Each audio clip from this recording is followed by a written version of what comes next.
मुसळधार पावसानं राज्याच्या ग्रामीण भागाला झोडपून काढल्यामुळे अनेक ठिकाणी सध्या पूरसदृश स्थिती निर्माण झाली आहे। ओएसिस फर्टिलिटीच्या तज्ञांनी IVF उपचार पद्धतीद्वारे 1 लाखांहून अधिक जोडप्यांना मातृत्व प्राप्तीचा आनंद दिला आहे। मोफत अपॉइंटमेंट बुक करण्यासाठी आजच संपर्क साधा। आणि त्यावरून हायकोर्टानं सरकारला खडेबोल सुनावले। आता देवालाच आदेश द्यायचा का असा खरमरीत सवाल हायकोर्टानं सरकारला केला। पूरस्थितीवर कायमस्वरूपी तोडगा काढण्यासाठी राज्य आणि केंद्राला निर्देश द्या अशी मागणी सुशांत पाटील यांनी हायकोर्टात केली होती।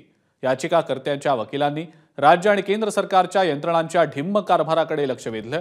खंडपीठानं सरकारची असमर्थता आणि सुस्त प्रशासकीय यंत्रणांवर तीव्र नाराजीचा सूर आळवलेला आहे।